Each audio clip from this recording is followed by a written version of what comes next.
Hi. Q2 FY26 result ഡേറ്റകൾ വന്നുകൊണ്ടിരിക്കുകയാണല്ലോ. ആ ഒരു സമയത്ത് എൻ്റെ Q1 FY26 പോർട്ട്ഫോളിയോ എങ്ങനെയാണ് പെർഫോം ചെയ്തതെന്ന് ജസ്റ്റ് ഒന്ന് പറയാൻ നിർത്താം, ഒന്ന് ഷെയർ ചെയ്യാൻ ഓർത്തിട്ടാണ് ഈ വീഡിയോ ചെയ്യുന്നത്. Q1 FY26 അതായത് ഏപ്രിൽ, മെയ്, ജൂൺ ക്വാർട്ടറിൽ, അതായത് ആ മന്തുകളിലുള്ള ക്വാർട്ടർ വണ്ണിൽ എൻ്റെ പോർട്ട്ഫോളിയോയുടെ സെയിൽസ് ഗ്രോത്ത് എത്രയായിരുന്നു, അതേപോലെ പ്രോഫിറ്റ് ഗ്രോത്ത് എത്രയായിരുന്നു, എൻ്റെ പോർട്ട്ഫോളിയോയുടെ എത്ര ശതമാനം റിട്ടേൺ ഉണ്ടാക്കിയെന്നുള്ളതല്ല പറയാൻ പോകുന്നത്. ആ കമ്പനികളുടെ സെയിൽസ് ഗ്രോത്തും പ്രോഫിറ്റ് ഗ്രോത്തും എങ്ങനെയുണ്ട്, അതായത് ഓവറോൾ എൻ്റെ പോർട്ട്ഫോളിയോ എങ്ങനെയാണ് ഗ്രോ ചെയ്തിരുന്നതെന്ന് ജസ്റ്റ് ഒന്ന് ഷെയർ ചെയ്യാൻ വേണ്ടിയിട്ടാണ് ഈ വീഡിയോ ചെയ്യുന്നത്. സോ ആദ്യമായിട്ട് പറഞ്ഞു കഴിഞ്ഞാൽ, ഞാൻ ഏകദേശം 25 കമ്പനികളാണ് കഴിഞ്ഞ ക്വാർട്ടർ വൺ എൻഡ് ചെയ്യുന്ന സമയത്ത് എൻ്റെ പോർട്ട്ഫോളിയോയിൽ ഉണ്ടായിരുന്നു. 25 കമ്പനികൾ. അതിൽ 1, 2, 3, 5 കമ്പനികളെ ഞാൻ എക്സിറ്റ് ചെയ്തിരുന്നു. കഴിഞ്ഞ ക്വാർട്ടറിൽ തന്നെ എക്സിറ്റ് ചെയ്തിരുന്നു. എൻ്റെ റീസൺ എന്ന് പറഞ്ഞാൽ പല റീസൺസ് ഉണ്ട്. സെയിൽസ് ഗ്രോത്ത് മര്യാദയ്ക്ക് വരാത്ത കമ്പനികളുണ്ട്, അതേപോലെ മാനേജ്മെൻറ്റിൽ ചെറിയ ഇഷ്യൂസ് വന്നുകൊണ്ടുണ്ട്, എക്സ്പോർട്ടിൽ അഫക്റ്റ് ചെയ്തുകൊണ്ടുണ്ട്. അങ്ങനെ 3-4 കമ്പനികളുണ്ട്.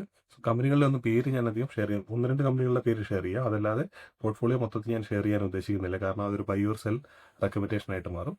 സോ അതുകൊണ്ട് എൻ്റെ ആദ്യത്തെ കമ്പനിയിൽ എനിക്ക് സെയിൽസ് ഗ്രോത്ത് ഉണ്ടായിരുന്നു 117%. 35 മുതൽ 40% വരെ സെയിൽസ് ഗ്രോത്താണ് മാനേജ്മെൻറ്റ് ഗൈഡ് ചെയ്തിരുന്നത്. ആ കമ്പനി പക്ഷേ 117% സെയിൽസ് ഗ്രോത്ത് Q1 തന്നിരുന്നു. രണ്ടാമത്തെ കമ്പനിയുടെ ഗൈഡൻസ് 30% ആയിരുന്നു. അവർ 30% തന്നെ ഗ്രോ ചെയ്തിരുന്നു. മൂന്നാമത് എക്സിറ്റ് ചെയ്തൊരു കമ്പനിയാണ് PNB ഹൗസിംഗ് ആണ്. അത് മാനേജ്മെൻറ്റിൽ ചെറിയ 1-2 പേര്, ഒരാൾ റിസൈൻ ചെയ്തു പോയിരുന്നു, കീ പൊസിഷനിലുള്ള ഒരാൾ. സോ ആളുടെ ഒരു ഗൈഡൻസിൻ്റെ എക്സ്പെക്ടേഷനിലാണ് ഞാൻ ആ സ്റ്റോക്കിൽ ഇൻവെസ്റ്റ് ചെയ്തിരുന്നത്. സോ ആ ആൾ തന്നെ കമ്പനിയിൽ നിന്ന് മാറുന്ന സമയത്ത് അതിൽ പിന്നെ തുടരുന്നതിനകത്ത് വലിയ അർത്ഥമില്ല. അതുകൊണ്ട് തന്നെ ഞാൻ അതിൽ നിന്ന് എക്സിറ്റ് ചെയ്തിരുന്നു. പിന്നീട് അടുത്ത കമ്പനിയിൽ ഗൈഡൻസ് അവർ തരുന്നില്ലെങ്കിലും 50% മുകളിൽ ഗ്രോ ചെയ്തുകൊണ്ടിരുന്ന ഒരു കമ്പനിയാണ്. സോ ആ ഒരു ഗ്രോത്ത് എക്സ്പെക്ട് ചെയ്ത് തന്നെയാണ് ഇൻവെസ്റ്റ് ചെയ്തിരുന്നത്. അതിൽ 55% ഗ്രോത്ത് ഉണ്ടായിട്ടുണ്ടായിരുന്നു Q1. അടുത്ത കമ്പനിയിൽ 30%-നും 35%-നും ഇടയ്ക്കും ഗ്രോ ചെയ്യുന്ന ഒരു കമ്പനിയാണ്. ആ കമ്പനി 32% ഗ്രോ ചെയ്തിരുന്നു. അതിനടുത്ത കമ്പനി എന്ന് പറയുന്നത് 22% ഗ്രോ ചെയ്തിരുന്നത്. സോ അതിലൊരു ഇച്ചിരി പെർഫോമൻസ് കുറവ് വന്നിട്ടുണ്ട് ആ കമ്പനിയിൽ. അതുകൊണ്ട് തന്നെ ഞാൻ പൊസിഷൻ കട്ട് ചെയ്തിട്ടുമില്ല, പൊസിഷൻസ് കൂടുതൽ ആഡ് ചെയ്തിട്ടുമില്ല. ഈ ക്വാർട്ടർ റിസൾട്ടിന് വേണ്ടി വെയിറ്റ് ചെയ്യുകയാണ്. സോ ഇതിൽ അവരുടെ പെർഫോമൻസ് തിരിച്ചു വന്നില്ല എന്നുണ്ടെങ്കിൽ ഞാൻ ആ കമ്പനിയിൽ നിന്ന് എക്സിറ്റ് ചെയ്യും. അടുത്ത കമ്പനി 30-35% ഗൈഡൻസ് തരുന്ന കമ്പനിയായിരുന്നു. ആ കമ്പനിയിൽ 34% തന്നെ ഗ്രോ ചെയ്തിരുന്നു. 30-35 ഇടയ്ക്ക് പറയുന്ന കമ്പനിയാണ്. സോ അവരെല്ലാ ക്വാർട്ടറിലും, അത് കുറച്ച് വർഷങ്ങളായിട്ട് തന്നെ അവരങ്ങനെ ഗ്രോ ചെയ്തുകൊണ്ടിരിക്കുന്ന ഒരു കമ്പനിയാണ്. അതിനടുത്ത കമ്പനിയിൽ സെയിൽസ് ഗ്രോത്ത് 6% ഉള്ളൂ. കമ്പനി 20-25% സെയിൽസ് ഗ്രോത്താണ് ഗൈഡ് ചെയ്തിരുന്നത്. പക്ഷേ 6% മാത്രമേ ഗ്രോ ചെയ്തിരുന്നുള്ളൂ. പക്ഷേ ഞാൻ ആ കമ്പനിയിൽ ആഡ് ചെയ്തിട്ടില്ല, എക്സിറ്റ് ചെയ്തിട്ടില്ല. എൻ്റെ റീസൺ എന്താണെന്ന് വെച്ചാൽ, ആ കമ്പനി വരുന്ന സെക്ടറിൽ, അല്ലെങ്കിൽ അവരുടെ ആ ബിസിനസ്സിൽ കംപ്ലീറ്റ്ലി ഭയങ്കര നെഗറ്റീവായിട്ടുള്ളൊരു സിറ്റുവേഷൻ ആയിരുന്നു, മാർക്കറ്റ് സിറ്റുവേഷൻ ആയിരുന്നു ഉണ്ടായിരുന്നത്. അവരുടെ കൂടെയുള്ള പീർസ് എല്ലാം വളരെ മോശമായിട്ടായിരുന്നു പെർഫോം ചെയ്തിരുന്നത്. ആ ഒരു സമയത്തും ഈ കമ്പനി, ബാക്കി കമ്പനികളെല്ലാം നെഗറ്റീവിലേക്കും അവരുടെ ഗ്രോത്തും പ്രോഫിറ്റും എല്ലാം നെഗറ്റീവിലേക്ക് വരുന്നു. പക്ഷേ ഈ കമ്പനി അപ്പോഴും 6% അവരുടെ സെയിൽസ് ഗ്രോത്ത് അവർക്ക് ജനറേറ്റ് ചെയ്യാൻ പറ്റിയിരുന്നു.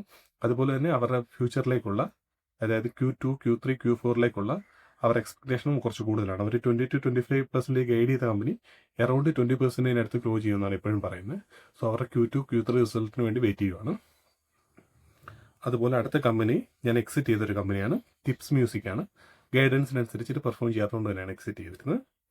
പിന്നീട് അടുത്ത കമ്പനിയിൽ 30% ഗൈഡൻസ് ഉണ്ടായിരുന്നു. 30% തന്നെ അവർ ഗ്രോ ചെയ്ത് റവന്യൂ ഗ്രോത്ത് വന്നിരുന്നു. അടുത്തത് ഗർവാരെ ഹൈടെക്കിൽ നിന്നാണ്, ഹൈടെക് ഫിലിംസ്. അതിൽ നിന്ന് ഞാൻ എക്സിറ്റ് ചെയ്ത കമ്പനിയാണ്. കാരണം അവരുടെ കുറച്ച് ഇഷ്യൂസ് കാരണം, അവരുടെ എക്സ്പോർട്ട് ഇഷ്യൂസും അങ്ങനത്തെ കുറച്ച് കാര്യങ്ങൾ കാരണം അവർക്ക് അവരുടെ ഉദ്ദേശിച്ച രീതിയിൽ സെയിൽസ് ഗ്രോത്ത് കൊണ്ടുവരാൻ പറ്റിയിരുന്നില്ല. പിന്നീട് 50%-ന് മുകളിൽ ഗ്രേഡ് ചെയ്ത കമ്പനി 52% ഗ്രോ ചെയ്തു. അടുത്ത കമ്പനിയും 50%-ന് മുകളിൽ ഗ്രേഡ് ചെയ്ത കമ്പനിയാണ്. അതും 50% തന്നെ ഗ്രോ ചെയ്തു.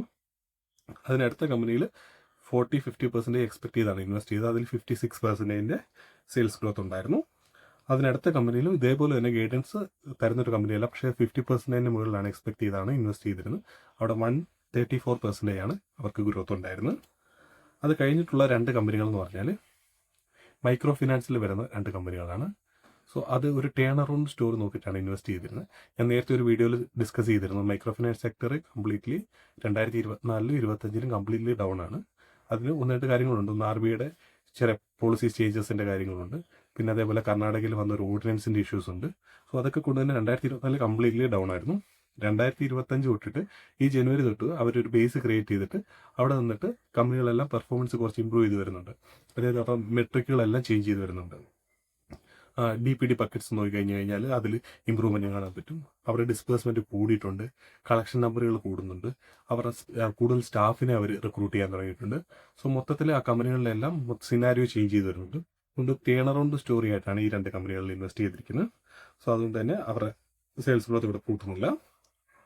അത് കഴിഞ്ഞിട്ടുള്ള കമ്പനിയിൽ 22% ഗ്രോത്ത് ഉണ്ടായിരിക്കുന്നത്. സോ ആ കമ്പനി കുറച്ച് പെർഫോമൻസ് ഡൗൺ ആയിരുന്നു. അതിൻ്റെ ഈ ഒരു ക്വാർട്ടറിലുള്ള റിസൾട്ടിന് വേണ്ടി വെയിറ്റ് ചെയ്ത് നിൽക്കുകയാണ്. അതിനടുത്ത കമ്പനി 40-45% ഗൈഡ് ചെയ്തിരുന്ന കമ്പനി ഗ്രോ ചെയ്ത് 115%. അതിനടുത്ത കമ്പനി 41% ഗ്രോ ചെയ്തു. അവരൊരു 32-35% ഗൈഡ് ചെയ്തിരുന്നത്. അതിനടുത്ത കമ്പനി 32% ഗ്രോ ചെയ്തിരുന്നത്. 25-30 പറഞ്ഞിരുന്ന കമ്പനിയാണ്. അതിനടുത്ത കമ്പനി 31%, അവർ 30% ആയിരുന്നു പറഞ്ഞിരുന്നത്. അതിനടുത്ത കമ്പനി 30% മുകളിൽ പറഞ്ഞിരുന്നു, അവർ ഗ്രോ ചെയ്ത് 56% ആണ്. അതിനടുത്ത കമ്പനി ഗ്രോ ചെയ്തിരിക്കുന്നത് 37% ആണ്. അവരും 25-30 പറഞ്ഞിരുന്ന കമ്പനിയാണ്. അടുത്തൊരു കമ്പനി 10% പ്ലസ് ആണ് അവർ ഗൈഡ് ചെയ്തിരുന്നത്, ഗ്രോ ചെയ്തിരിക്കുന്നത് 32%. സോ ഇതാണ് എൻ്റെ എല്ലാ കമ്പനികളുടെയും ഗ്രോത്ത് ഞാൻ പറഞ്ഞിട്ടുണ്ട്. ഇതിൻ്റെ ആവറേജ് എടുത്ത് നോക്കിയാൽ, വെയ്റ്റഡ് ആവറേജ് അല്ല, ജസ്റ്റ് ഇതിൻ്റെ ആവറേജ് എടുത്ത് നോക്കിയാൽ ഇതിനകത്ത് ഞാൻ എക്സിറ്റ് ചെയ്ത കമ്പനി ഒഴിവാക്കിയിട്ടുണ്ട്, ടേൺ അറൗണ്ട് സ്റ്റോറിയുള്ള കമ്പനികൾ ഒഴിവാക്കിയിട്ടുണ്ട്. ബാക്കിയുള്ള കമ്പനികളുടെ ആവറേജ് എന്ന് പറയുന്നത് 49.2 ആണ്. സെയിൽസ് ഗ്രോത്തിൻ്റെ ആവറേജ് ആണ് പറഞ്ഞത് 49.2. അതായത് ഓൾമോസ്റ്റ് 50% ആണ് എൻ്റെ പോർട്ട്ഫോളിയോ സ്റ്റോക്കുകളിലെ സെയിൽസ് ഗ്രോത്ത് കഴിഞ്ഞ Q1. നിഫ്റ്റിയുടെ സെയിൽസ് ഗ്രോത്ത് നിങ്ങൾക്ക് എല്ലാവർക്കും അറിയാം, 10-ൽ താഴെ കിടക്കുന്ന സമയത്താണ് നമ്മുടെ പോർട്ട്ഫോളിയോ ആ രീതിയിൽ ഗ്രോ ചെയ്യുന്നത്. അതേപോലെ ഈ കമ്പനികളിലെല്ലാം പ്രോഫിറ്റ് ഗ്രോത്ത് എന്ന് പറയുന്നത് 109.7 ആണ് അതിൻ്റെ ആവറേജ് എന്ന് പറയുന്നത്. അതായത് ഓരോ കമ്പനിയുടെ ആവറേജ് ടോട്ടൽ കമ്പനികളുടെ ആവറേജ് എന്ന് പറയുന്നത് 110% ഉണ്ട് പ്രോഫിറ്റ് ഗ്രോത്ത്. സോ ഇത് ഞാൻ ഇവിടെ ഷെയർ ചെയ്യുന്നത് എന്തുകൊണ്ടാണെന്ന് വെച്ചാൽ ഞാൻ എങ്ങനെയാണ് കമ്പനികൾ, ഏത് രീതിയിലുള്ള കമ്പനികളിലാണ് ഇൻവെസ്റ്റ് ചെയ്യുന്നത്, അത് ജസ്റ്റ് ഒന്ന് അറിയിക്കാൻ വേണ്ടിയിട്ടാണ് ഇവിടെ ഷെയർ ചെയ്യുന്നത്. കാരണം ഞാൻ നല്ല സെയിൽസ് ഗ്രോത്ത് ഉള്ള, നല്ല ഫിനാൻഷ്യൽസ് ഉള്ള, നല്ല ഫണ്ടമെൻ്റലി സ്ട്രോങ് ആയിട്ടുള്ള നല്ല കമ്പനികളിൽ പക്ഷേ സെയിൽസ് ഗ്രോത്ത് എനിക്കൊരു ഇമ്പോർട്ടൻ്റ് ആയിട്ടുള്ള കാര്യമാണ്. സെയിൽസ് ഗ്രോത്തും അതേപോലെ പ്രോഫിറ്റ് ഗ്രോത്തും വളരെ ഇമ്പോർട്ടൻ്റ് ആയിട്ടുള്ള ഒരു കാര്യമാണ്. അതിനുശേഷം ഏറ്റവും ലാസ്റ്റാണ് ഞാൻ ഈ പി റേഷ്യോ എന്ന് പറയുന്ന കാര്യം നോക്കുന്നത്. ആ സ്റ്റോക്കുകൾ അവരുടെ പീർസുമായിട്ട് കമ്പയർ ചെയ്തതിന് ശേഷം നല്ലൊരു സ്റ്റോക്കാണ്, എല്ലാ രീതിയിലും ഒക്കെ ആയിട്ടുള്ള സ്റ്റോക്ക് ആണെങ്കിൽ മാത്രമേ ഉള്ളൂ അവരുടെ വാല്യുവേഷൻ നോക്കുന്നുള്ളൂ.